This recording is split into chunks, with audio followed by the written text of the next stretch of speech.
Hello and welcome to the Magnolia Shine Podcast. We got a lot of games coming up this week. I'm Trellis Williams. With me right here is Blake Lavine, and we'll hop right on into it. Big games: Tupelo, Brandon, West Point, Louisville, Starkville, Oak Grove, and many more coming up. Blake, what you thinking? I mean, how can Tupelo Brandon not be the biggest game, Trellis? I mean, come on. That's the rematch of the title game last year. Yeah, And I think everyone thinks both are better this year. yeah, Fair enough. fair enough. Because usually when we have a title game, right, like whether it was Oak Grove and Starkville years past or Brandon, Starkville, like it feels like sometimes the team isn't as good the next year because, you graduate a lot of those seniors. But Yeah. this time, when we talk about Tupelo Brandon week one, uh, both these teams are better this year. 100%, and we saw that in their Jamboree matchups, in their preseason matchups. Tupelo dominating Columbus 34-0 in their time of play. Brandon dominating Warren Central, and that was big because if you think about it, Warren Central's a top 10 team in the state of what we're thinking going in, a front runner for 6A.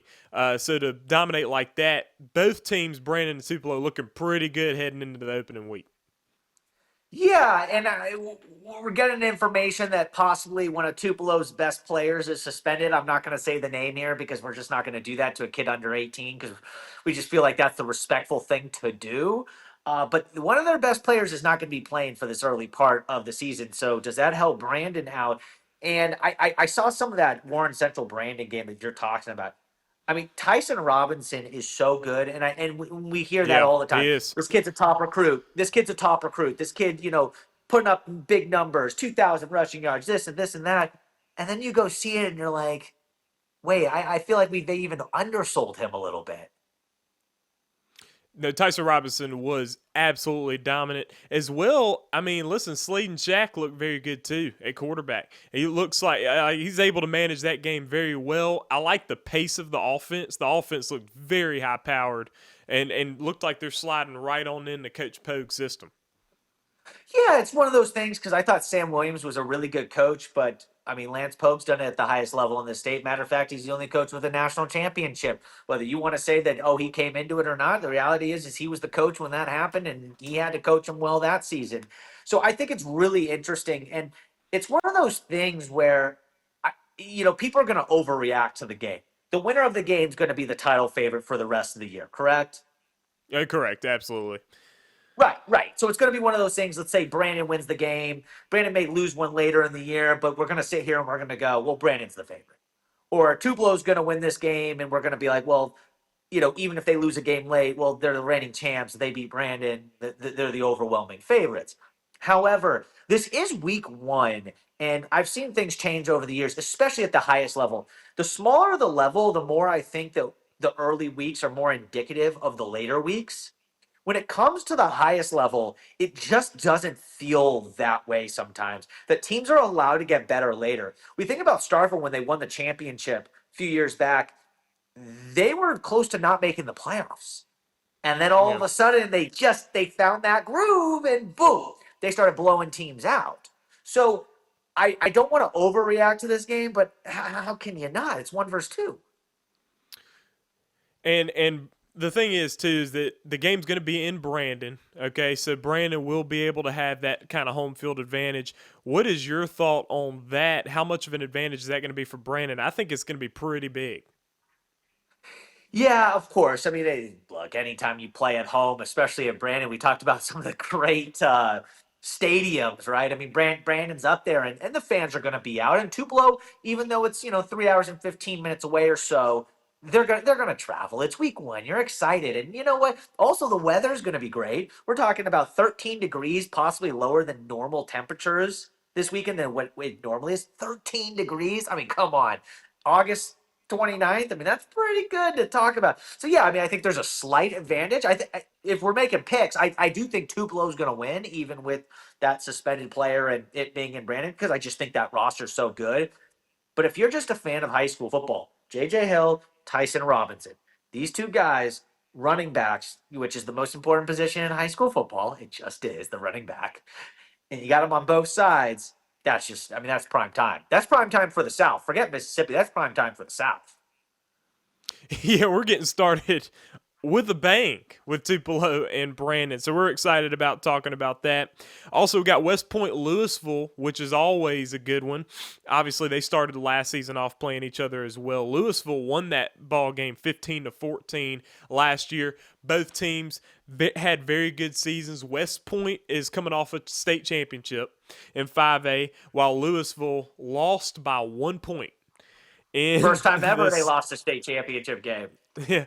So lost by 1 point to Poplarville last year. So you know Louisville's going to come in hungry. What are your thoughts, Blake, on West Point and Louisville? First off, when you grow up in the Golden Triangle and those teams all play each other, which I love because, we think about a lot of other regions. You play your region, right, early in the season and non-preseason. As in, let's say Jackson Public School, you have different levels of Jackson Public School, 5A, 6A, 4A, right? They're going to play each other. Why? It makes sense, right, to play your region. Yeah. Imagine your region being the Golden Triangle. And those are the games you have to start off with. I mean, these teams, I love it because sometimes they're not undefeated always. Now, sometimes they are. We've had some great West Point teams like 2017, undefeated, all that. But, you're going to drop some games early because think about the schedule, the non-conference that these teams, it's why they're so good, though. Because they play these games and they're willing to take losses. When it comes to Louisville, West Point, I actually think that West Point actually is going to win this game. I think Louisville is extremely good this year. I have them as the favorite in 4A. However, I just think West Point, I hate to say this, but it felt like last year, even though they won, there was some more in the tank. And I think, with Coach Morgan, now being a longer tenure coach going after Chris Chambliss, that was there forever, they're going to be more into his mold of football. Not that it's going to be that far off of what West Point is always like, but I think they're going to be more connected with Coach Morgan. So I think that they win this game. However, if Louisville won, I wouldn't be surprised. Come on. That's a top tier program. That's the best non-big, big program in the school size sense that they can compete with them on any given week. Would Louisville win 7A if they had to play the whole schedule? Probably not. Just because of the kid size, at some point, kids are going to get nicked up. Things are going to change. It's hard week in and week out. But on any given week, Louisville could go play with anyone. And the thing is, West Point, I have West Point winning that game as well, but barely. I think it's going to be a very good game. And then also another thing, too, is in the first game of the season – you have the little kinks in the system that you have to get tight, and who gets it tight first in the first game? Who's able to adjust to playing football again in the first game? That's a big thing as well. Yeah, and I guess if you see it that way, I guess Louisville should have the advantage with a coach that's been there for as long, Tyrone Shorter, that's been there as long, right? So if we're talking about who's more likely early season to look like the traditional West Point, the traditional Louisville, well, it's going to be the one that's had the coach for a lot longer, right? That would be my thought. So maybe you kind of getting me flipping back and forth. Like I said, I'm taking West Point, and I'm not. If Louisville won, those Wildcats, if they won, I wouldn't be surprised. They're always going to have a great defense. You talk about a great running back, Zayden Jernigan on Rivals, #1 rated running back in the sophomore class as of right now. In the whole class, a whole nation, Zayden Jernigan. Yeah. So we're talking about, but he's a sophomore. So we pump the brakes. He's one of the best players in the state, but he's still a sophomore. But the reality is you do still have that type of athlete. Yeah, and then looking at Starkville and Oak Grove, two 7A opponents playing in a non-region game. Starkville from the north, Oak Grove from the south. Listen, Starkville, you talked about it last week, that Starkville has an incoming quarterback that's going to be ready to play. A great quarterback there. They've got Coach Carr coming from Clinton up to Starkville to head coach the Yellow Jackets up there. But Oak Grove, they've got a good team, and we expect Oak Grove to be a good team. I have Oak Grove winning this ball game barely, but what say you, Blake?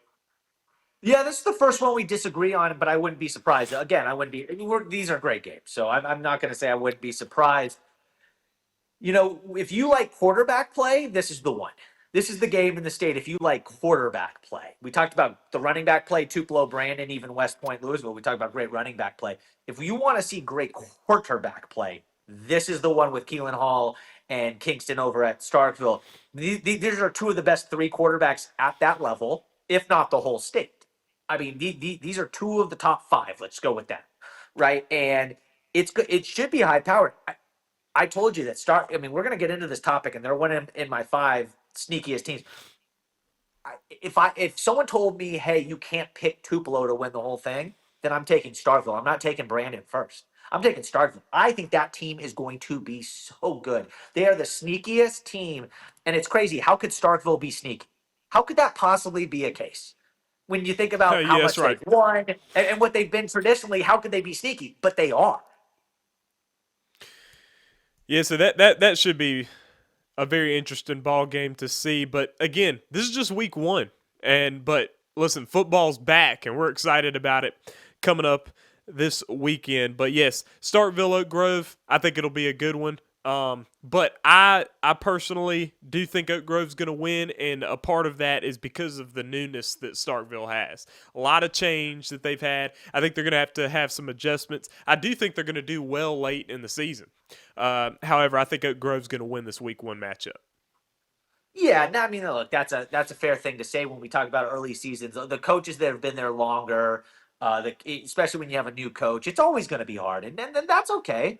I mean, that's why they don't play 3 games; they play 10 regular season games, and then they play the playoffs. I mean, we joke about it in baseball. You know, you lose one night, yeah, you can look awful one night, but they play 162 for a reason. They play 10 regular season games for a reason, right? Because you're allowed to get better, you're allowed to improve week in and week out. I think Starkville by the end I mean, we're talking about a possible title contender. I'm taking them early too. You know, I know you're very bullish on Starkville for sure, but yeah, no, I'm glad they don't play 3 games. That'd just be a bummer. I mean, well, wait. What? I wish they played more, but at some point, these kids have to play basketball too. That's right. That's right. But yeah, I feel very similarly about Tupelo and Brandon. You know that I've got Brandon as the number one 7A team in the state, but I do think Tupelo's going to win this game, and I think I think they're going to ride from last season into this year to start it off. I think Tupelo's going to win this game, but I still have Brandon as the champion at the end. But I think Brandon has to make some adjustments as well. So I think week one, I think Tupelo's stronger. Yeah, and I think, quote me if I'm wrong, but Tupelo plays Hartfield later in the year, and then I think Brandon plays Madison the next week. Kudos to these big 7A schools not being scared out of district, out of conference, or to go play these other schools. I love it, by the way. I love it. Oh yeah, and it makes for more entertaining non-region play, because if you think about it, they can do whatever they want in non-region, but it benefits you a lot to get good competition early, because that record doesn't even matter when it comes to playoffs. I understand some school districts will not let their teams play private schools. However, that is a detriment worse than what they think they're preventing. School districts are scared because some of these private schools will recruit some of the public schools. But you know what's worse is when you don't play them and the kid goes over to that school because they see it's this, it's that, or whatever, and they take the kid. Well, why don't you go play them and beat them? You think you think a lot of kids are going to be jumping? Yeah. Let's say Madison plays MRA, right? And I'm not saying this is what would happen, but we're just giving a hypothetical. Let's say Madison Central went and blew out MRA. You think they lose more or less kids to MRA? Not less, for sure. Seems like it. Right. So what? So why be scared to play them? Go compete. Go tell your kid, because when you tell a kid, hey, we're not playing them because they're the private school. Well, what's wrong with the private school? Let me go check them out. So I don't like that. So I like that Tupelo is going to go play Hartfield, and you know what? If Hartfield takes a whooping, hey, good for Tupelo and good for Hartfield for stepping up. The two of them. Congrats. Yeah, no, Oak Grove Grove will play MRA. Oak Grove will play Greenville Christian when they have that really good team. Oak Grove's not scared to do that either. I wish some more of the Metro teams would do it, but I understand it's more in their backyard. But I think they'd be better off doing it. I think they'd be better off going and trying to go smack that school rather than, hey, we don't want to play. I couldn't agree with you more. I like the competitive nature that we're seeing here with these matchups, for sure. But that kind of opens up a whole nother topic, because we're seeing this private school, public school thing playing out now. It used to be where the public schools had the serious edge over the private schools just in general, because if you think about football, you have to You have to get a lot of players together to make your team good. It doesn't two or three good athletes or two or three of the best athletes won't even make your team like that good in comparison to, let's say, a 7A school like Tupelo or Brandon that's got so many students and so many different choices and options for them to be able to have a good team. Talk about that a little bit, because these private schools they're on the come up. Yeah, when we talk about the highest level of private school, they can compete any given week with the big private or the big public schools. Now, we've had this conversation with I've had this conversation with several different people. Could a JA and MRA play the full 10-game schedule, 4 wins in the playoffs, and win the whole thing? At the moment, I'm going to say no. However, week in and week out, I think they could win games against some of those top Yeah. levels. Could a JA go beat Brandon? Yeah, I do. But are they fit enough, school size wise, enough depth in the players to go play Brandon? Okay, and then you get a home game against Pearl. Okay, well now you got to go to Petal, and then Oak Grove comes in the next week. Can you do that? I'm not there yet. But any given week, I think they can play them. So if then, let's say at the end of the year, we decide to do, okay, JA wins the highest level of private and Tupelo wins the highest level of public. If we had a charity game, maybe they could win. But I just don't think JA at the moment could go through that whole Tupelo schedule. And I fully get what you're saying there, because you're just talking about the stamina of it and the depth of the players, because just being straight up, it's about numbers. I mean, these 7A public schools have so many students at their school. They have so many players on their football teams, and so many good players on their teams. Whereas these private schools, you get some, they're recruiting from some of these public schools, getting some of these best players, but that doesn't mean that if that guy gets hurt or if that guy gets tired, they're going to be able to put somebody else in that can compete with those kind of teams.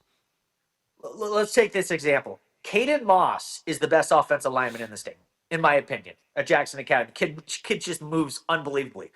He's better than any offensive lineman that Brandon has. Correct, right? I mean, we're going to go with this. I mean, we're talking about one of the best offensive linemen in the country.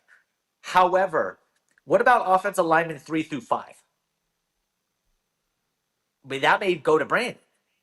So, yeah, we have the best offensive lineman, but do we have the best offensive line? Could we win a game because Caden Moss just keeps blowing up the left side? Sure. But could we do that every single week where we have 3 worse linemen than the other team does? Kind of interesting to think about it that way. We have the best wide receiver, but do we have the second, third, and fourth best wide receiver? Do we have the second best running back? Okay, well, you start going through 22 players on the field minus the special teams. Well, the private school may have, the number 1 player, the number 3, the number 4, and the number 7 best player, but then the other school has all the others. Yeah.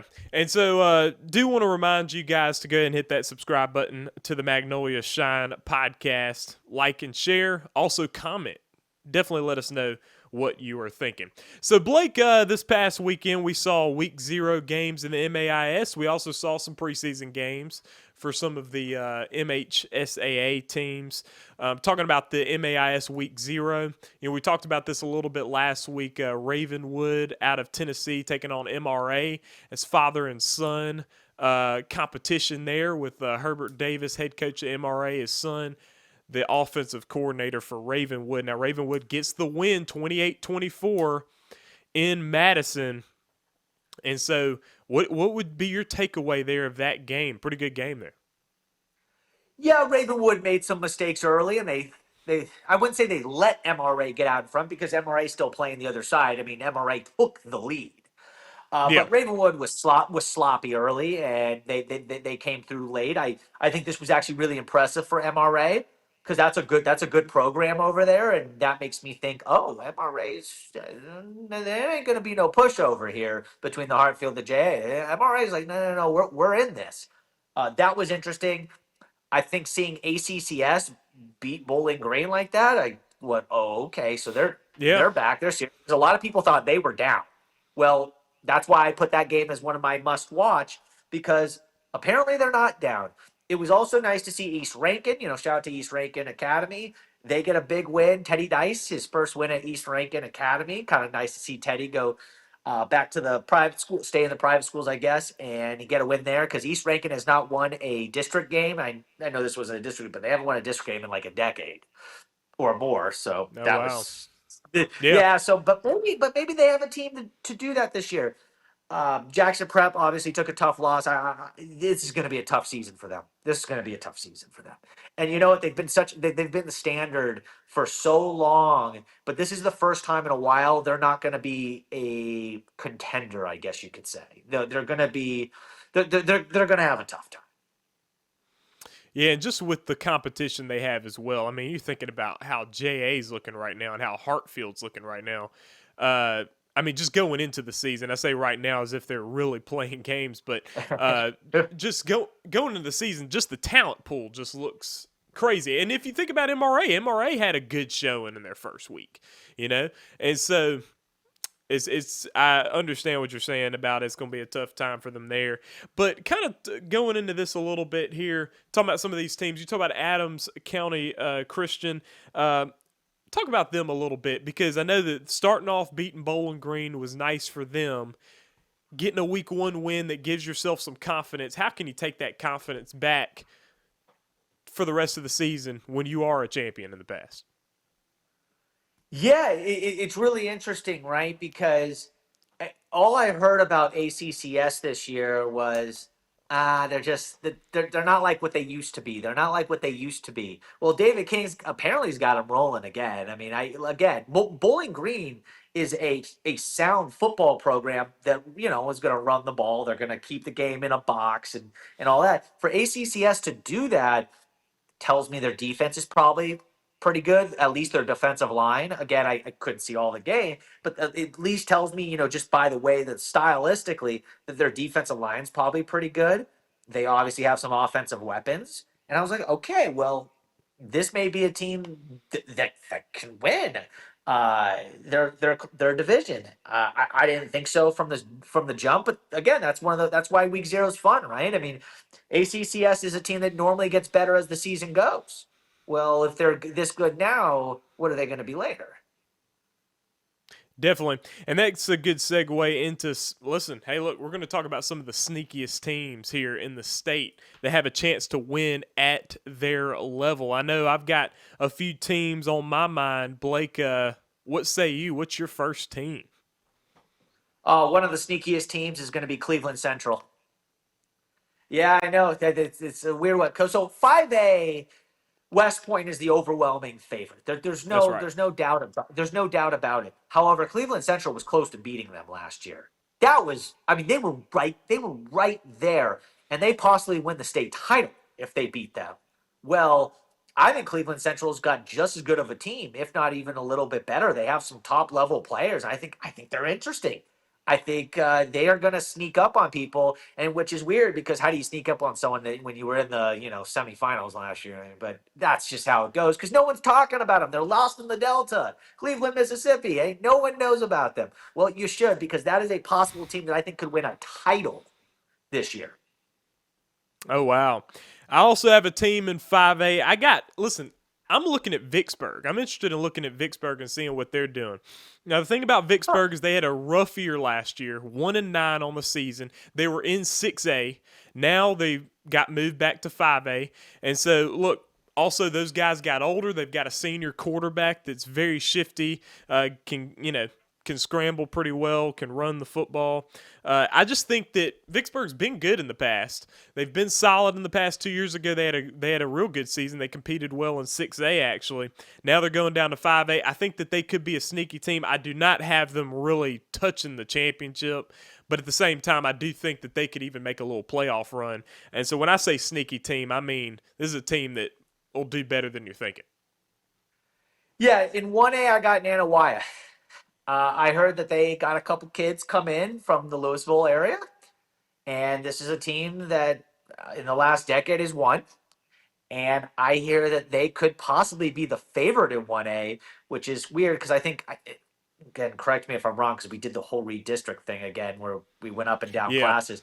Calhoun City went down to 1A. I think they might need to be up there too with the favorites. But Nanawaya, I've been hearing about that this team's supposed to be looking really good, and I hear they looked good in their jamboree, and I'm like, okay, well maybe that's the team. Okay, well, I got another 5A school here in Brookhaven High School. Oh And yeah. now, I don't know if that's sneaky. I think they're real good. I think they're oh, real yeah. good. And look, and I got to see them up close this past weekend as they took on Terry in the Jamboree, and so I was able to watch them play. And listen, they're a good team. They've got a good defense. Their defense is very good, and then offensively, they were able to find guys downfield. They utilize the tight end and everything like that. Now, last year they went 11-2, so it's hard to say that they're sneaky, but I was looking at some of the top tens, like on Max Preps going into the season, and Brookhaven was a little bit on the outside looking in terms of like one of those top tier teams going into the season in 5A. So I have them as a sneaky team that they could actually compete for the title. I couldn't agree more. I think Brookhaven could completely compete for the title, and they're also going to come from the South. Yeah. So it's gonna. I hate to say this, it's gonna be a little bit easier in the South for that. Although Florence Yeah. in Well, 5A South, yeah, Florence should be pretty good. I think yeah. they're always pretty good. I think 4A and 2A. I just don't think there's as many sneaky teams in there. I think Heidelberg's got to be the overwhelming favorite again. I think Louisville, Poplarville are on a collision Yeah. course as long as everyone's healthy to be. I hate to say that, but it's almost like it's a done deal in a way with in 4A. 3A is wide open. 3A is wide open. That's an interesting one. I don't know what to do with 3A. I think it's wide open. Could Velma Jackson be good again? Think they have a chance. If we're sticking on 5A, I think Canton could be. I mean, Canton's got a great wide receiver. They've been interesting. So They do. Yeah. yeah. 7A, I said Starkville's my sneakiest team, which is weird to say. SS for Starkville sneaky.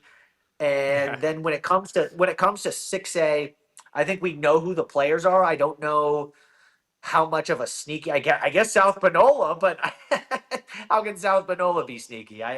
But I guess we could say that. Yeah, listen, in 6A, I'm thinking West Jones could be a sneaky team in there. Because the You thing about know, yeah. Yeah, because West Jones obviously a couple years ago, I mean they stormed through, went 14-0, won the state championship in 6A. So they're not a team that's a stranger to that. And with Coach Reynolds there, he's got a good record at the helm. Last year they were a little younger and they had to rebuild some stuff, but they did well. They did just fine last year. I think that they're going to be a pretty good team. I know preseason ranked in 6A, they're ranked sixth, I do believe, on Max Preps. But I think that they're a team that could pop up there, maybe even pop up in a championship game, or at least in a South State championship game with Picayune. I think that's a good one. I think West Point. The more I think about it, I think you're right. They have a guy that was almost a Dandy Dozen on their offensive line. Their quarterback, another year older. He's a good athlete. I've seen him play before. Obviously, the Jackson Prep lost last year, and I think I kind of from that point on, it just never felt like it came back. I mean, they dealt with injuries, but yeah, I think West Jones is a really good one. Yeah, and another team I had, and we talked about this team last week. We're talking about Petal. And Yeah. the thing about Petal though is that they just like, man, there's nothing comes easy for Petal. They like the whole season they're just going to be playing good team after good team after good team. Of course, this makes you better, but it also could bang you up a little bit. So you hope that you're able to stay healthy there. But Petal, I mean, they've got multiple very very good players. And Marcus Boyles is back, and the last time he was there, they were playing to go. Well, actually, sorry, they did lose the championship game. What was it? Olive Branch, right, or whatever? Or maybe I'm I maybe you think could look that up for me. I think it was like Olive Branch, and there was a weird play at the end of the game. But yeah, anyways, the last time Marcus Boyles was there, they were a championship contending type of team, and he wants to win one there bad. I know he does. I know he really wants to win that one there bad. I think they have a chance. Like you said, Brandon's the favorite in the South, but could they be as good as Oak Grove? Could they clip Brandon? Does any team from the coast and Ocean Springs, Gulfport's got a new quarterback, Parker Nettles, that I hear is really good. So could Gulfport have enough of an offense to make a play? It's interesting. That is interesting. And then you said 3A's really. You said 3A's wide open. I have McGee as a sleeper team in there. Yeah, me too. And I think that they could be a team that could compete pretty well. I know they had a real good season last year, and I think that they might be able to make a run again. But then again, in a wide open class, everybody's kind of a sleeper. That's what I'm saying about 3A. I mean, we got so many teams that I think could win it. There's like 5 or 6. So I guess, and there's no, I guess, overwhelming favorite. I'm not even sure there's really a favorite in 3A. Like you asked me what was the most interesting class. It might be that in the sense of I got no clue. I got no clue.